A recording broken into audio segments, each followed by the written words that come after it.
0.005 തുല്യമല്ലാത്തതേത്? 4 options കൊടുത്തിട്ടുണ്ട്. ഇതിൽ 0.005 തുല്യമല്ലാത്തതേത് എന്നാണ്. നമുക്ക് ഓരോ ഓപ്ഷൻസ് എടുത്ത് നോക്കാം. 5/100 ഒരു സംഖ്യയെ 100 കൊണ്ട് ഹരിക്കുമ്പോൾ 100ൽ 2 പൂജ്യമുള്ളത്, അതുകൊണ്ട് 2 ദശാംശ സ്ഥാനം ഇടത്തോട്ട് നീക്കുക.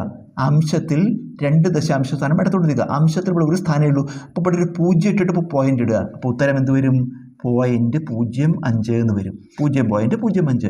അടുത്ത് നോക്കുക, 5/1000 ഒരു സംഖ്യയെ 1000 കൊണ്ട് ഹരിക്കുമ്പോൾ 1000ൽ 3 പൂജ്യമാണ്. അപ്പോൾ 3 സ്ഥാനം ഇടത്തോട്ട് നീക്കണം.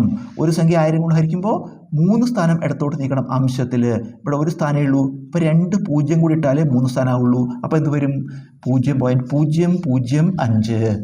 അടുത്തത് 0.5/100 ഒരു സംഖ്യയെ 100 കൊണ്ട് ഹരിക്കുമ്പോൾ 2 സ്ഥാനം ഇടത്തോട്ട് നീക്കണം. ഒരു സംഖ്യയെ 100 കൊണ്ട് ഹരിക്കുമ്പോൾ 2 സ്ഥാനം ഇടത്തോട്ട് നീക്കണം. അപ്പോൾ ഇവിടെയാണ് ദശമല കിടക്കുന്നത്.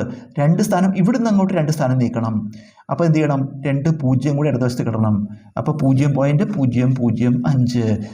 0.05/10 ഒരു സംഖ്യ 10 കൊണ്ട് ഹരിക്കുമ്പോൾ ഒരു സ്ഥാനം ഇടത്തോട്ട് നീക്കണം. ഒരു സ്ഥാനം ഇടത്തോട്ട്. പോയിന്റ് ഇവിടെ കിടക്കുന്നത്. ഒരു സ്ഥാനം കൂടി നീക്കണം പറഞ്ഞാൽ ഇവിടെ ഒരു 0 ചേർക്കണം. അപ്പോൾ എന്ത് വരും? 0. ഒരു 0 നമ്മൾ ചേർത്തു, പിന്നെ ഇവിടുത്തെ 0 ഉണ്ട്. 0.05. നോക്കൂ, 0.05 മാത്രം വ്യത്യാസം. ബാക്കിയെല്ലാം 0.005, 0.005, 0.005. ഇത് തന്നെയാണ് ഇതെല്ലാതും. അപ്പോൾ ഉത്തരം ഇതാണ് വരുന്നത്. അതായത് ഉത്തരം 5/100.